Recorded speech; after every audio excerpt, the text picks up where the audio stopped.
Okay. Good morning. I'm Peter Kovacs. I'm the editor of The Advocate and the Times-Picayune, and welcome to our virtual forum about rebuilding Louisiana's economy.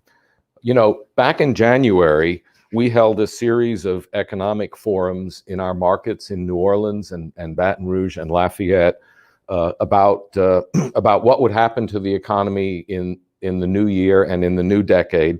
The events were in January, and it's always great to do events in January because I feel like you see people tend to spend the holidays with their families, and so when January comes, they're ready to look outward, and it was great to see all our business leaders and our academic leaders. And one thing I remember was that one of the forums was originally scheduled for the morning after LSU won the National Football Championship. And at the last minute, we had to move that because we didn't want to compete with Joe Burrow. Anyhow, we had great events, and one of them was in Baton Rouge in the Manship Theater. And like I said, it was great to see everybody, and I thought the events went very well. But as people made predictions about what would happen in the economy, one thing that nobody predicted was a pandemic and a worldwide recession or a depression, depending on whether your neighbor's unemployed or whether you're unemployed. So what we didn't know in January was that maybe 1 in 4 workers in Louisiana would be collecting unemployment pay. You know, we didn't know that the Louisiana Restaurant Association would estimate that 25% of restaurants in the state might go out of business, and it might be even higher in New Orleans. We didn't know that half the members of the State Oil and Gas Association would be considering bankruptcy, which is what the association says is going on. And so the year has not played out as we wanted to, and it has not played out as we predicted. I think when you think about this health crisis, it really cuts at the very heart of what underpins Louisiana's economy. Because what underpins our economy is moving people around and gathering people in large and joyous groups in restaurants or in festivals or at sporting events. And Louisiana is just not built for staying at home. So we have a great panel here today to talk about how we're going to rebuild and recover, and hopefully we'll make encouraging predictions and they'll all come true.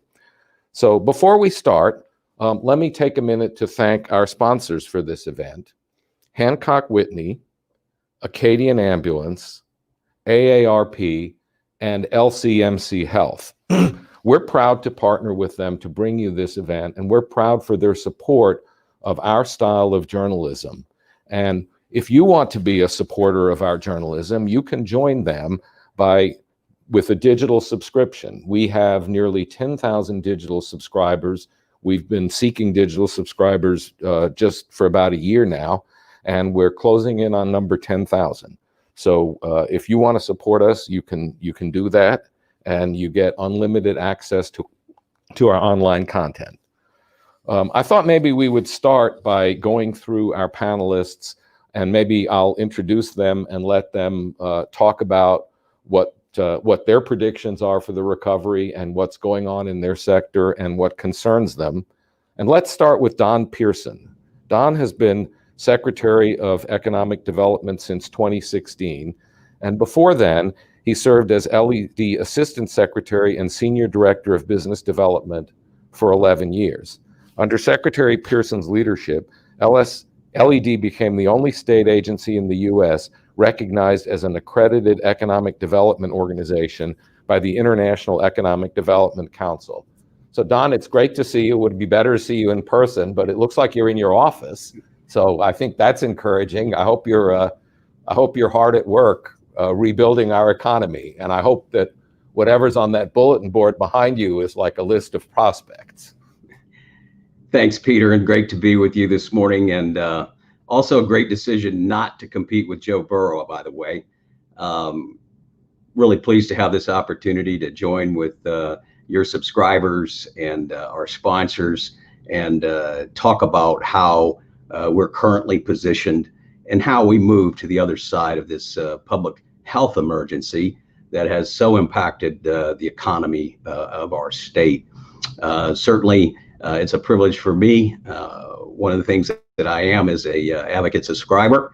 I kind of prefer it in print. You're doing a great job of putting it at the end of my driveway every day, but I also visit online and consider the presentation that you make each day of providing us news and opinions as to being essential to really the communication that binds the fabric of our community together.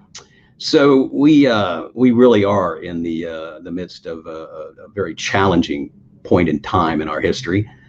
We've been here before to a large degree. Go back to the floods of 27, come forward to Katrina. These kinds of events do occur, and we'll navigate these difficult lanes and emerge on the far side. You got a great group here today to talk about some of these things. Certainly glad to have my colleague Greg Bowser with us. Refineries and advanced chemical manufacturing are critically important to our state, particularly right now. 27,000 high-paying, high-quality jobs that have great multipliers that are helping to power our economy during this difficult time. Most of them have run sort of seamlessly through the pandemic so far, continue to be a very important component. And as we move through this challenging time, we don't want to lose sight of the certain strengths that we have.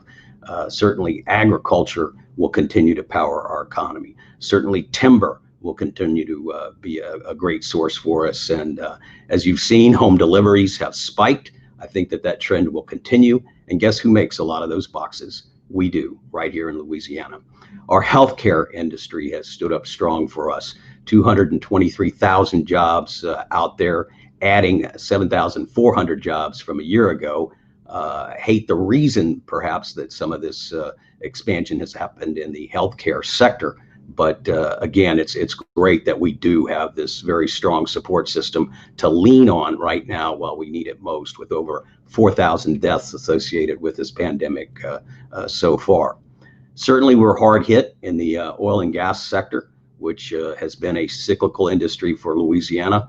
I go back to being personally impacted by that when I was a small business owner, and in the late 80s, I think the bumper sticker in Lafayette was last one out, turn out the lights.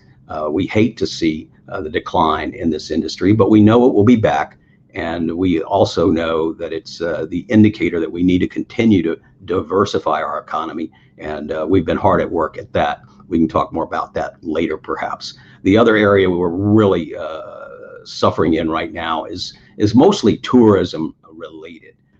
That's our food service, our restaurants, our hotels. Something like 37,000 jobs lost from a year ago in our restaurants. They're struggling out there right now, and we're thankful that they've been able to stand up and to the degree possible work on the front line to feed and provide curbside pickup, home delivery, kitchen production that's keeping all of us moving forward. And so those are frontline heroes as well as the medical community has been. But the food service industry, the hotels that have been highly impacted, all the major hotels, it seems, in New Orleans have been shuttered for the time being, and that's a job loss of over 11,000 right now. So really a point in time that's unprecedented for us. And we'll look to these other sectors of the economy: timber, agriculture, our refineries, advanced chemical manufacturing, our ports, our logistics. We are a gateway to the world. Our reserves in gas mean that for the long term, we've got low natural gas prices that are available for power or feedstock for companies. We're looking at actually coming back online to some degree. We've added about 50,000 jobs since this has begun. And certainly I can tell you from an LED perspective, we continue to be in very strong dialogue with a large number of companies. So far in 2020, we've announced more than $625 million in new capital investment in our state, which leads to about 3,000 new direct and indirect jobs. So it would be incorrect to feel like we've ground to a halt here. So certainly struggling in certain sectors. we're going to continue to move in a direction that will help rebuild and reestablish the economy. And a lot of information for those that are on this webinar is available at opportunitylouisiana.com. That's the LED website. Everything from resources to e-commerce opportunities and a lot of other information there. Please take advantage of that. Again, great to be with you this morning. Well, thank you very much. Next, let's go to David Dismukes, who is the Executive Director and a professor at the LSU Center for Energy Studies and has been on the LSU faculty for more than 20 years. His research focuses on the analysis of energy and regulated industries, and his opinions on energy industry trends and issues have been quoted in the Wall Street Journal, the Washington Post, and other publications. Thanks, Peter. And like Don, I appreciate all the work that everybody at the Advocate has done, including putting together events like this. As Don mentioned earlier, oil and gas and the energy sector has been hit pretty hard by the COVID crisis. This was a sector that was probably a little weak going into the beginning of the year, as we noted at the early event that Peter was talking about, and things have only gotten worse since that time period. As of today, oil production is down by about 15%. We've lost about 2 million barrels of oil production in the United States. We had reached an all-time recent peak, at least of 13 million barrels a day. We're down to around 11. The good news is we're starting to see a flattening out of that decline. But the bad news is we're getting towards the outer edge of the original estimates on how much production we could wind up losing as a consequence of this, entire industry meltdown that we've seen over the last couple of months. Natural gas production is down overall for the United States by about 8%. Fortunately, I think closer to home, if you look at production in the Haynesville as well as the offshore Gulf of Mexico, it's relatively flat. It hasn't decreased by as much as we've seen in some of the other basins.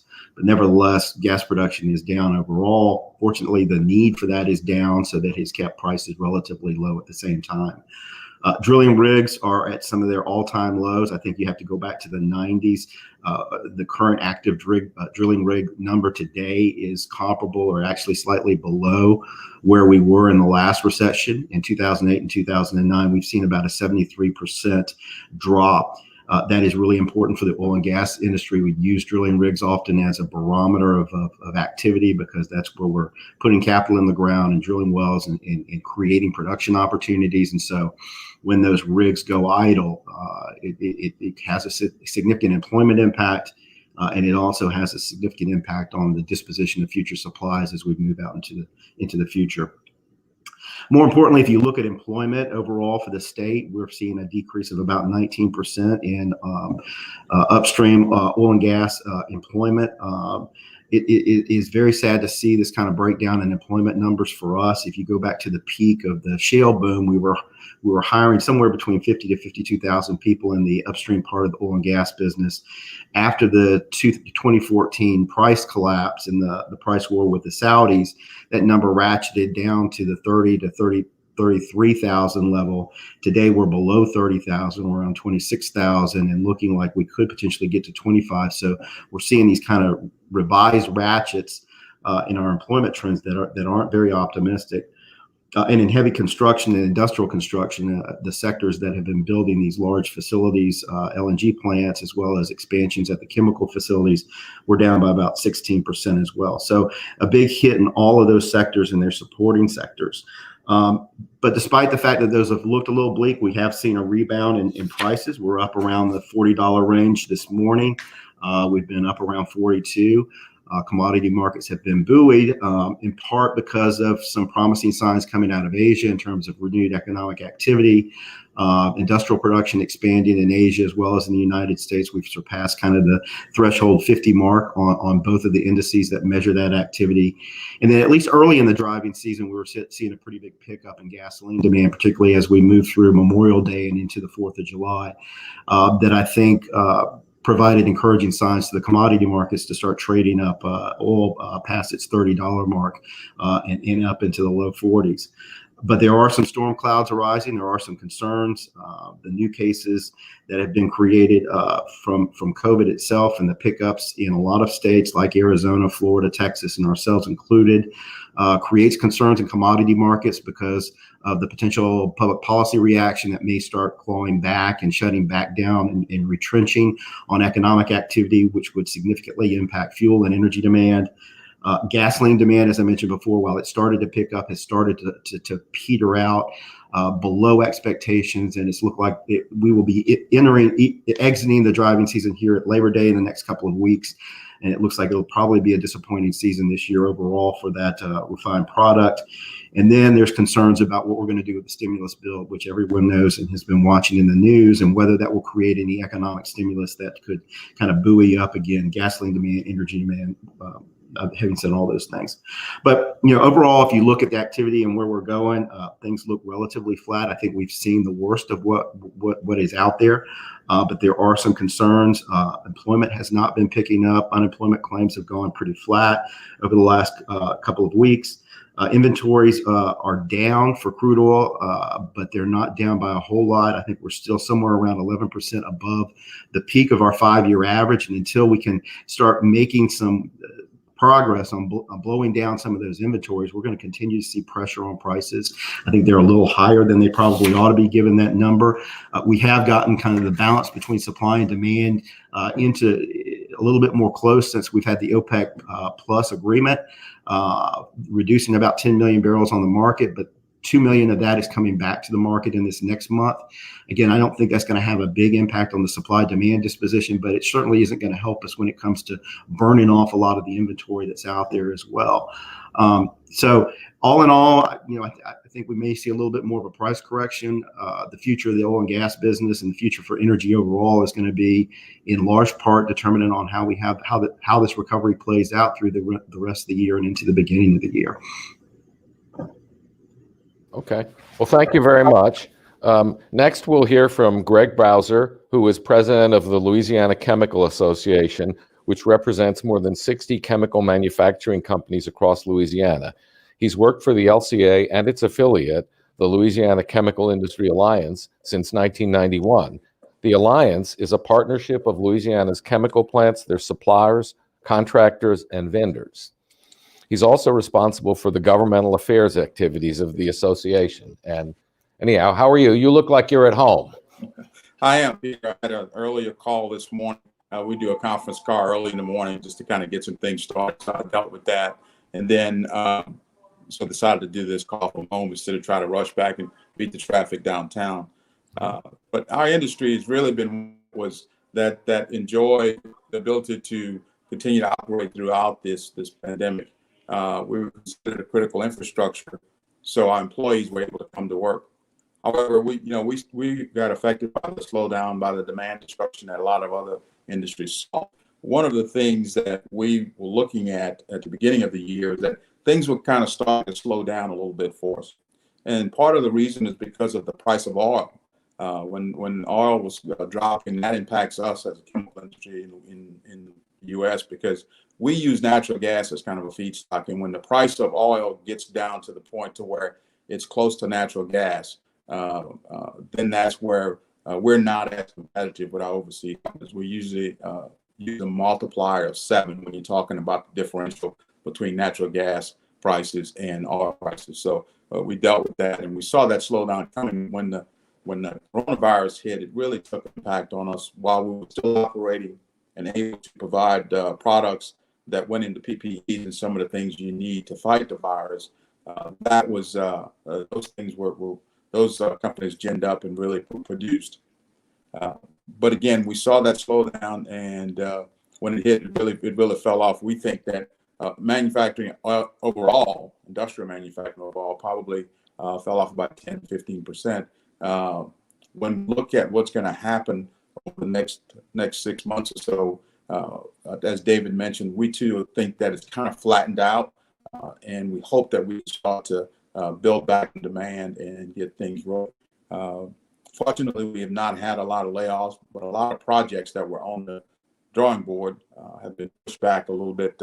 We're looking at some things that were pushed not into the last quarter of this year, probably early next year. We hope that those things do come to fruition. We think that we'll start to see some overall growth in our industry, probably the first or second quarter of next year. But right now, the big thing is to make sure that we have an outbreak that sets us back. And David mentioned the possibility that people could go into a lockdown again. If that happens, that would be disastrous for our industry, as well as the general economy. So overall, I think we've survived it. We're trying to kind of kickstart things and get things going back up the right way. So we look forward to it. We think that the rest of this year, with the vaccine or at least some get refined and come on the market, we think we'll see things kind of get better. But overall, we hope the demand goes back up. We're looking forward to the rest of this year. And Secretary Pearson mentioned some of the projects that they were able to bring in, and we hope get that kickstarted and the first quarter things will look up. Okay. Well, thank you very much.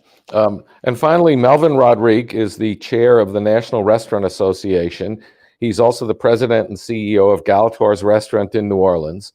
Under his leadership, Galator's received the highest of culinary distinctions from the James Beard Foundation in 2005 as the most outstanding restaurant in the United States.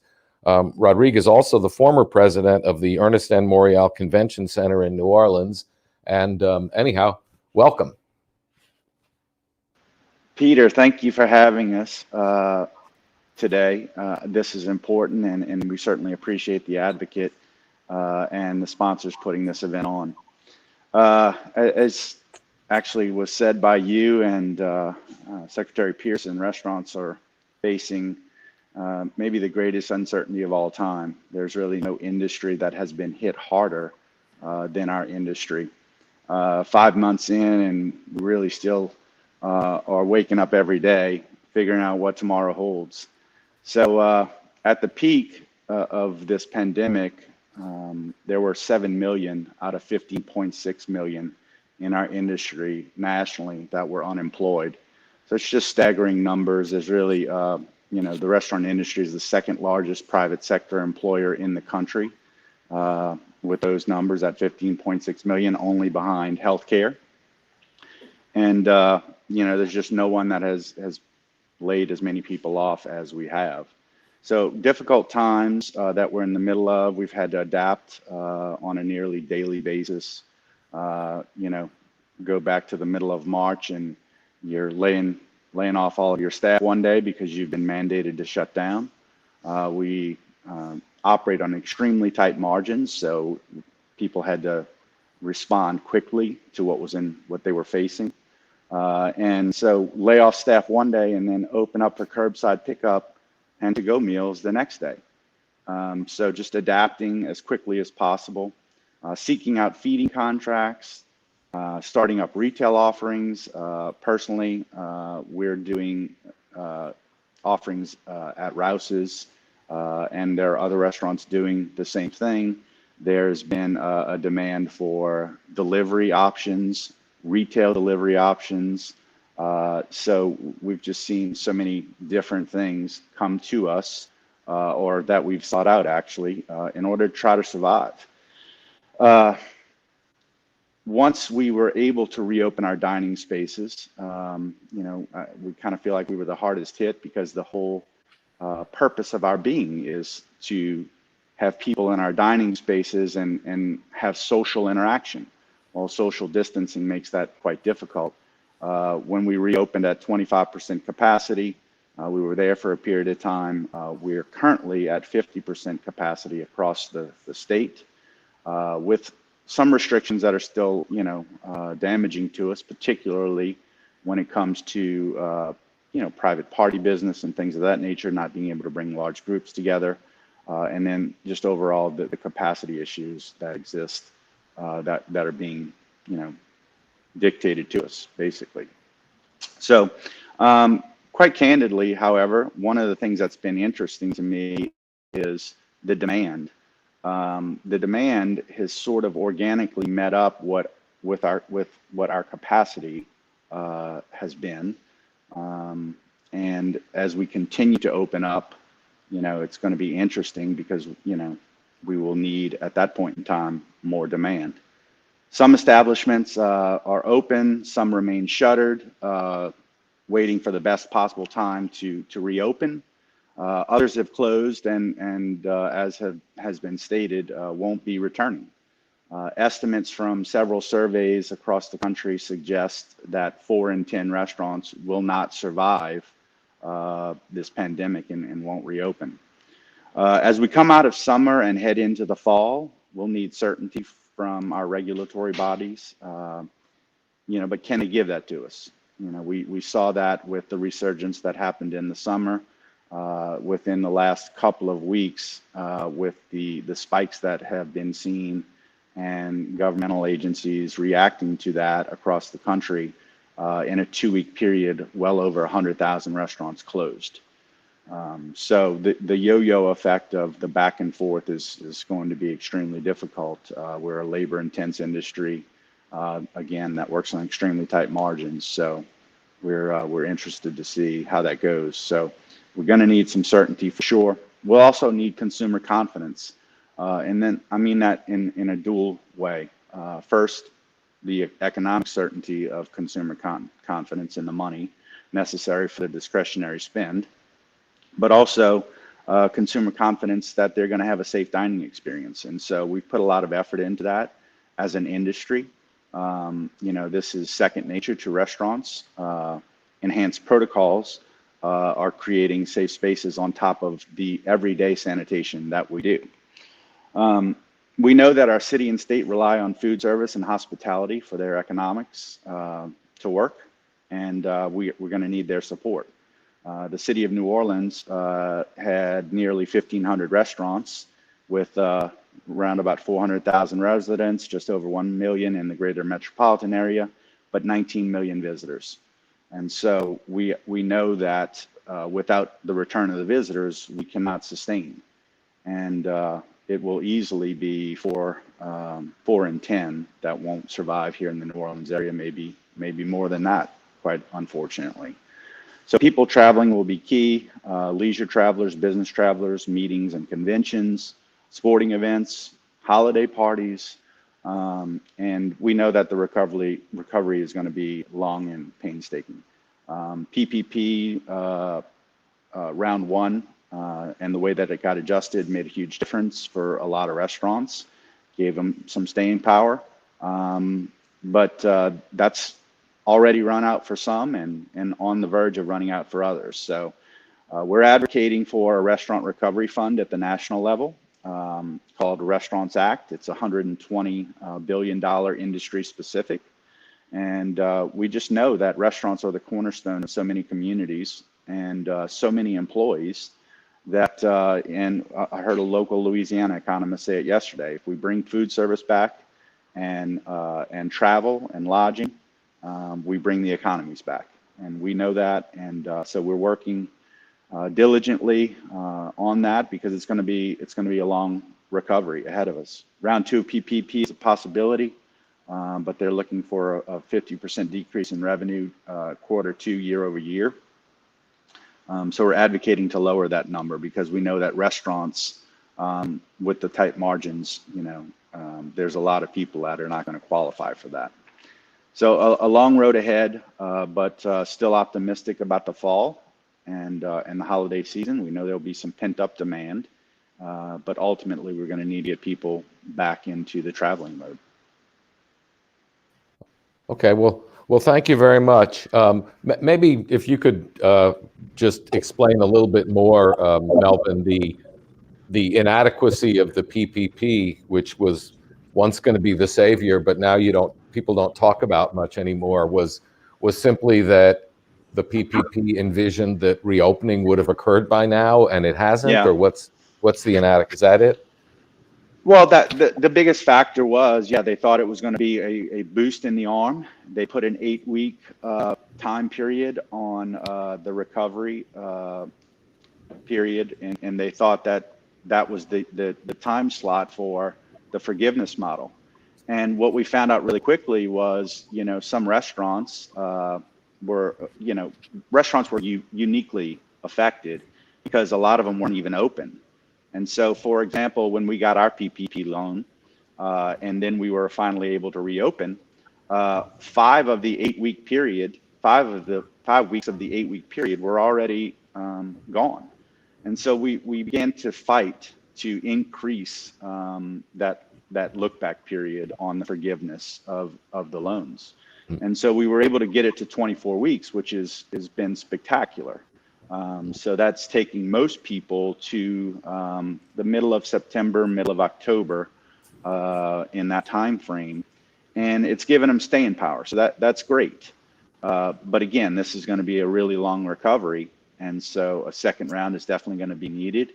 And there's going to be, we need long term. And the restaurant industry, again, has been so uniquely affected that even though we were able to get it from 8 weeks to 24 weeks, the first round of PPP, again, which, definitely gave people some staying power, there's going to need to be assistance into the future.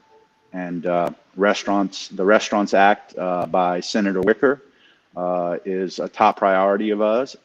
It's a $120 billion fund, and we'll definitely have to be able to demonstrate that you've got a revenue shortfall in order to qualify. But that's actually in this second round of PPP that's being discussed right now. It's actually, they've got it at 50% Q2 over Q2 of 19. And so it's problematic. Okay. Thank you. Maybe if we could go to David and talk a little bit about this. I asked this in the context of re-envisioning our economy, not just coming back with the same economy, but what will the changes in the energy industry be if we have a Democratic administration and Congress?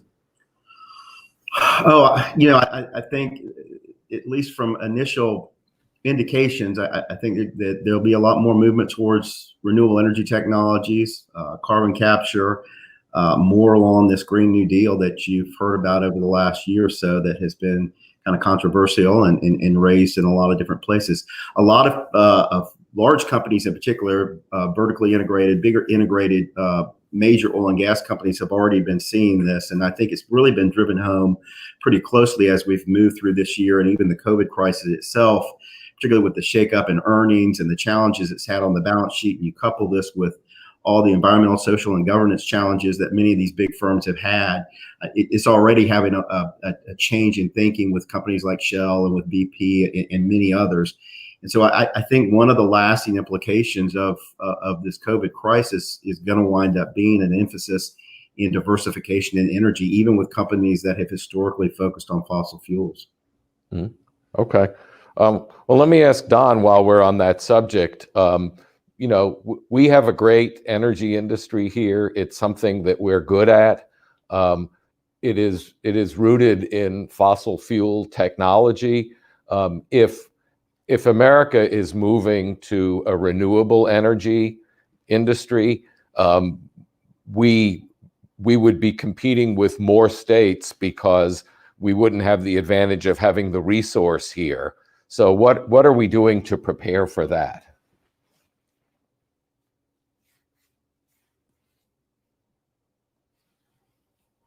Don, I think you're muted. Okay. Thank you. No, I think that there's some great opportunities here, and you would be surprised to find that really in the upper echelon of states utilizing renewable energy, Louisiana ranks very well. You don't see it because we're using waste product in the forestry industry to fuel boilers for many of our plants. So we have a foothold in the renewable industry. And in fact, we harvest more of this wood waste and pelletize it and ship it out of the port of Baton Rouge, going to international destinations to be part of their power production because it is a renewable resource. We're doing some great solar installations around the state. And we're also stepping off into a new frontier of being able to harvest or navigate with wind energy in the Gulf. We think there's some great opportunities there. So I think we're well positioned to do this pivot. And when you talk about other sources, our agriculture can also drive some of the renewables beyond just what the timber industry is. So I think we've got some great opportunities there to pivot with the energy industry. Okay. Greg, you mentioned this briefly. We were in a building boom not too long ago. It seems to have stalled. What has been a lot of this is really rooted in substantial investments by companies. And are companies trying to conserve cash, or are they trying to take advantage of kind of a lower interest rate environment than maybe when they made those decisions? I think conserving cash because it's an uncertain time. The other thing that's going on is they're looking at the overall market and the demand for our products that has really slowed things down. That's been the biggest driver, is just the overall market demand. And there's some cost that's built into there as well. I mean, we talked about, David mentioned the oil prices and them coming down. As I mentioned, when oil prices get close to the price of natural gas, all of a sudden your competitiveness goes away. And so that all drives in as well. And so I think we're going to see, as people start to drive and the economy starts to open back up, we're hoping that the demand for our products worldwide starts to come back. And that's going to be the big driver as to what happens to some of the expansions, some of the policies that get put in place. You talked about some of the environmental policies that may change. We have a lot of companies that are looking at carbon reductions, carbon capture, some things like that they're doing on their own now. And so that's going to be also okay. There are a lot of industries that have, in addition to all the loss of business caused by the crisis, that they're facing additional costs, and I think probably that's especially true of the restaurant industry, in terms of curtailed utilization of your facility and increased cleaning and things like that. How is that affecting the restaurant industry, Melvin? Yeah, unfortunately, overhead doesn't go away when the revenue does, and that's quite a challenge. And you're right. Right now, we're seeing increased figures in the way of insurance is going to cost us more. We know that heading into the future. Our utilities aren't going down, but still, the biggest overhead remains the rent and maintenance of the property, just in general. And so, the last thing that you want to do is have so much deferred maintenance that when it is time to really start getting where you need to be and being able to do the revenue that you once were, that you're behind the eight ball. But I don't know that that's a luxury that we're going to be able to just stay on top of. Okay. Let's go to Don. Louisiana has maybe the best job training program in the nation, and I know that you guys win a lot of awards for it. And I don't know how many people know about it because I don't know how many people follow that, but I know you guys are very proud of it. Could you talk a little bit about that, and also, if we're going to try to develop different industries, how that's going to come into play? Sure. And basically for the past decade or more, workforce is the coin of the realm for economic development. We talk about needing to have the feedstocks and the low energy prices and things like that to drive industry in our state. But it goes hand in hand with, if you don't have the people with the right skills, you won't be able to either sustain your existing capacity or grow it. So one of the things we've done is a very focused approach. We have a great partner in the Louisiana Workforce Commission that does a lot of training and helps with a lot of employment opportunities. but we're in direct conversations with companies that can either grow here or are seeking to find a new location where they can flourish. Being able to step up and say, we can train your workforce to be ready day one is a very distinct market advantage. And we've been the best in the nation for the last 11 years. Where this can now play a different role, and that's a lot of your small businesses, restaurants, others are looking for a way to pivot and maybe do things a little bit differently. We're able to use this very technically advanced workforce development program to help in that pivot for other individuals. If we're going to lose a large number of restaurants, we're going to have workers that are looking for a new career field. And so we've deployed across all our community and technical colleges degree certificate programs. They don't take 4 years, they don't take 2 years, but there are pathways now established. And Louisiana Economic Development's Fast Start is a big partner in these programs to jump into certificates that make you viable and employable in a new career path. And so that's where our skill sets can come into play. And it's something that has to be contemplated by many small businesses that I just can't do what I've been doing. What can I do? Where can I fit in to this economy going forward? And it's a long discussion, but certainly small business development centers, community colleges, and technical colleges around our state are a great resource for this pivot. Okay, well, thank you. Let me ask this question of several of you. Maybe we'll start with Greg. One thing that you hear is that the enhanced unemployment benefits, which just expired, were hindering the ability of businesses to hire folks or bring them back because the unemployment benefit was so generous that it was more lucrative to stay at home than it was to come back to work. Greg, did that impact your members? Would your members agree with that statement or not? Well, we've not seen that in the chemical industry. You're talking about people that earn about $80,000 a year on average plus benefits, and so we've not seen a lot of that for the chemical companies. Where we've seen some of it probably is where our vendors and supply, when they've had to lay off people on the lower end of their wage scale, that may have impacted them just a little, but we've not seen a lot of it, to be honest with you, Peter. Okay. So that it may have impacted the restaurants a little bit different and some of the other regions, but in our establishment, we've not seen a lot of that. Okay, well, we'll go to Melvin, and he can say how restaurants view that.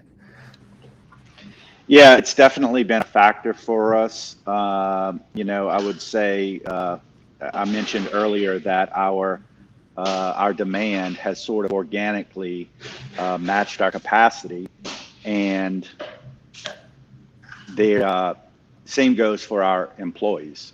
The number that have been willing to come back has sort of organically worked out, but there are several, a large number that were not ready to come back, either because of the unemployment or their safety as well, or their fear of being in that environment.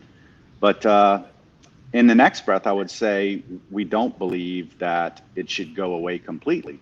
As I just mentioned, the demand is not quite where it needs to be. It's not close to where it needs to be. And so therefore, we need to do something, in the middle, I would say. And that's the industry position? I mean, you're the head of the association. Yeah, I definitely think that for those that are in need, we also need to be stricter about, making sure that they're doing what they can to find employment along the way. But 600 was too much, but in the next breath, 247, I think the number is not enough. Yeah, that is the number. David, what about with energy companies? Maybe energy companies aren't calling workers back, so this isn't an issue. But what do you hear from them? Yeah, no, I would have to agree with Greg. Well, in part with what you said, and that is, unfortunately, we're not at that point. of calling people back. And then secondly is, in most sectors in the energy business, those wages are so high that they don't reach that constraint. And people would love to come back and work. Again, like Greg says, in some of the support industries, the retail businesses that help provide support to upstream drilling or to other sectors, that might be more of a problem. But I haven't heard that much about it. Okay. Well, what about Secretary Pearson? So what's critical here, I think, is just the approach that we take to getting back on our feet. This pandemic's going to have a beginning and a middle and an end. And at some point, it's behind us. We hope that's sooner than later. But these programs are vitally important. We touched on earlier the Payroll Protection Program, commonly called PPP. 76,000 Louisiana businesses have qualified for more than $7.4 billion.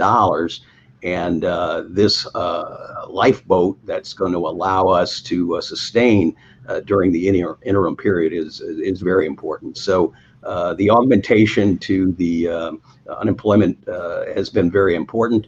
It is a challenge for some sectors where those workers may not come back to their jobs until you take this benefit away from them. But at the same time, they've been using those dollars to power our economy in this interim period. So it is, I think, as Melvin points out, trying to strike that balance to sustain until we can emerge. And that calls on us to use all the resources being made available to us at the federal level, at the state level. Regions, associations are doing things. All of those combined are helpful for us to bridge this challenging time that we're in. Okay. Let me ask her, we're getting questions from readers and people who are watching. So let me ask a question from Rhonda of New Orleans. And I guess she's directing it to Melvin, but she wonders what's going on with weddings. Many of us have dates and deposits and legal contracts, and they're having to postpone wedding events. And I guess you probably have an oar in that. So what's going on with that? Yeah, so we're currently at the mercy of phase two. And so at this time, what we're seeing is a lot of people that are doing small sit-down dinners with their immediate families and spouses to stay below the number and have intentions of doing their big festivities on their anniversary date. Year one is what I've seen thus far. Heading into the future, it's a difficult, I wish I had a crystal ball and could tell you the answer to that, but it really is going to depend on what phase we're in. And so we're continuing to plan with brides, but it's sort of up in the air. And I wish I had better news for you than that. But until we get into, phase three, it's going to be a little bit of a roller coaster ride. And trust me, every time a news conference happens, our private parties call us, from weddings to corporate events and everything in between. Okay.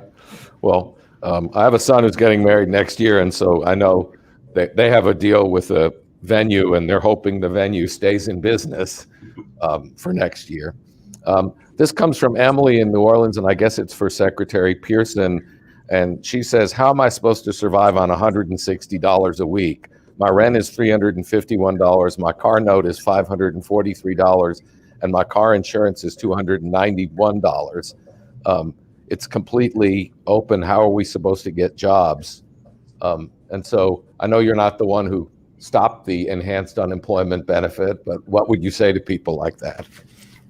Well, it is back to essentially the guidance is to take advantage of all the resources that are being made available. And look, these are crushing times, and everyone's making adjustments that is either out of work or they're watching the labor force at their current employer shrink. There's just no way around that. But if it requires that you do make these applications for the unemployment benefits that are available. As you know, our trust fund right now is rapidly being depleted. It won't stop even when it hits $0, in that there'll be a federal program that continues to put money there. So the 247 is going to continue. The conversations with landlords to perhaps pay what's due at the end of the lease, or those kinds of arrangements, you're just going to have to be creative. We're all having to pivot. There's jobs that may become available. Maybe haven't been a driver in the past, but maybe that's something that you can do. But challenging times for sure. Make sure you're registered with unemployment offices and watching for the jobs that are available near where you are. Yeah. Let me ask this of David. To the extent that the epidemic or the pandemic has created new habits in workplaces and in conferencing, it would seem to portend maybe a permanent reduction in travel, which would be, I guess, a permanent reduction in energy use in perpetuity. I mean, is the industry concerned about that? Oh, absolutely. And we still don't know the answer to that in terms of how this is all going to play out, what part of this, all of these changes that we have made will be permanent, or how many of them are temporary, or there'll be some middle of the road, which I suspect will probably be the case. There's probably no more industry that's impacted by this. Well, liquid fuel demand certainly is one of those. Whether people will come back and travel again is a big thing. I think Delta announced this morning that it could be as late as 2022 before airline traffic gets back to where it was before the COVID crisis. You look at power generators and utilities around the country, they're seeing all kinds of strange and differing dynamics. While some residential loads are up, certainly commercial loads are the ones that have taken some of the biggest hits and are down. Industrial has been, a bit of a mixed bag depending on where you're at. They've been down a little bit here, but I think that's a bit of a red herring, because they were anticipated to be much higher than that was supposed to be a big growth area, particularly coming from Greg's sector. And so to have a small decrease is really a big disappointment, because it was supposed to be a big growth area in the power side for us. So it is complicated. I think people are going to be people like me are going to be studying how energy use has changed as a consequence of this for a while, and it's going to be a big thing for energy companies to get their hands around and grapple with on a forward-going basis. Yeah. Let me go back to Don and then maybe next to Greg with this. One thing that people are saying in pondering the recovery is that one national imperative is that we are too reliant on imports from China, and that should rebuild some manufacturing capacity here in the United States. And it would seem like we are, if that's true, and I don't know how, it would require probably federal tax incentives or something. But if that's true, it seems like we're advantaged in some ways as a center of commerce on the river. And what are we doing to take advantage of that, or to make it happen at all? Well, certainly we're very well positioned for this. I would have to point out that this is a longer term element. We're with the short-term initiatives and trying to navigate the space that we're in right now. But on the longer term, yes, corporations are going to want to be less dependent on these extended supply chains. And there's a great opportunity for what we call reshoring, which is to stand up manufacturing opportunities so that some of these major corporations are then that are reliant on component parts and such are not reliant on these long distance suppliers, and also diversify the number of suppliers that they have. Certainly we know that China has provided for us low cost components for a long time. I would think that in the long term, things will resume some strong economic activity between the two nations. But it's now very clearly recognized that you don't want to be dependent on these supply sources. So with our port system, where we can access the global economy, with a great industrial base that we have here, with low cost natural gas available for power or feedstock long term, we are well positioned to get into some of these reshoring opportunities, and certainly we're pursuing those. And Greg, how does that involve the chemical industry, which I know makes some of the products that the baseline products?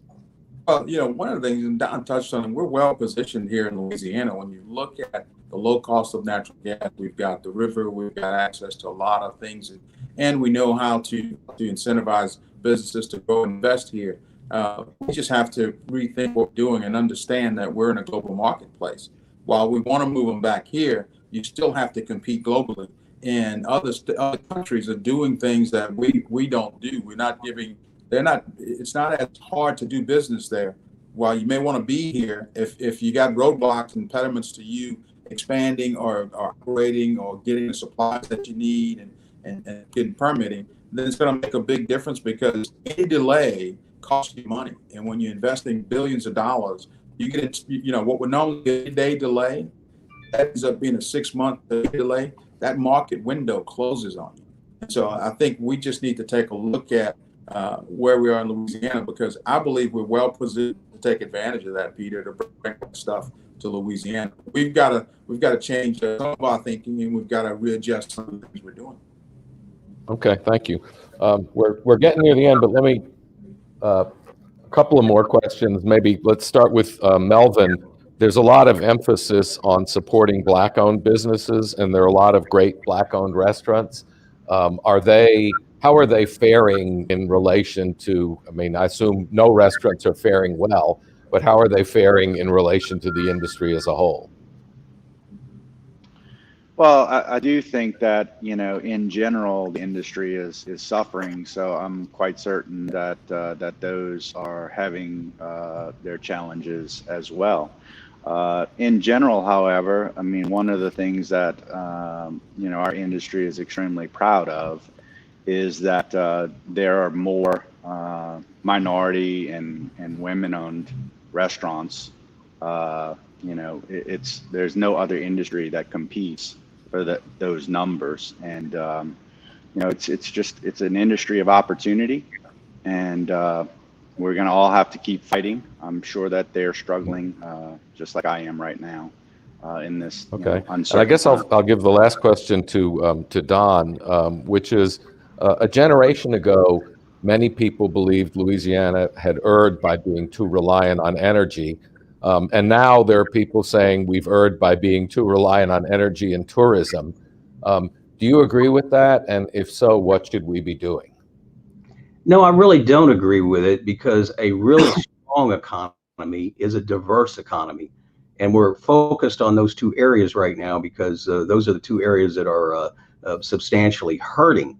But you've heard me say earlier in this conversation, don't overlook our agricultural strength, our forestry strength, our logistics, our advanced chemical manufacturing, so many strengths that we do have. Now, that doesn't mean we don't continue to try to diversify the economy. And if you'll look across Louisiana, you'll see we're much stronger in the IT sector than we've ever been before, with DXC in New Orleans, IBM in Baton Rouge, General Dynamics IT up in Shreveport Bossier, CGI over in Lafayette. So we're working in that lane. Advanced manufacturing over right outside New Orleans at Michoud. We're building the Boeing Space Launch System, doing some of the most advanced manufacturing anywhere, and we've got more opportunities under that subsea with companies like Oceaneering. So we want to continue to expand in the advanced manufacturing lane with all the IT, the digital elements cut across every industry. We're also moving forward in the water technologies, and our Coastal Protection and Restoration Authority has a $1 billion annual budget, and we're going to begin to do a better job of harnessing those dollars for Louisiana workers and Louisiana companies. So we have a number of areas that we can continue to grow to diversify our economy while we rely on the strengths of our foundational industries. And I would also submit that energy and oil and gas are not going away. They're going to continue to play a very important role, and a very important role in our state. They're just having a rough ride right now as the Saudis and other elements impact the global economy, which the global economy is in a tailspin too. So we're fighting that headwind as well. Okay, well, I appreciate all of you coming out or getting together, if this constitutes getting together. I look forward to the day when we can actually talk and meet in person, but you've been great sports with all this technology, which we've had to learn how to use. And on behalf of the Advocate and the Times-Picayune, I want to thank you, and I want to thank our sponsors, Hancock Whitney, Acadian Ambulance, AARP, and LCMC Health. And hopefully we'll get together next year in January. We'll be conscious of what day LSU is going to win the national championship and schedule a live event, and hopefully we'll see you all. So thank you very much. Fire out. Thank you, Peter. Okay. Thank you, Peter. Take care.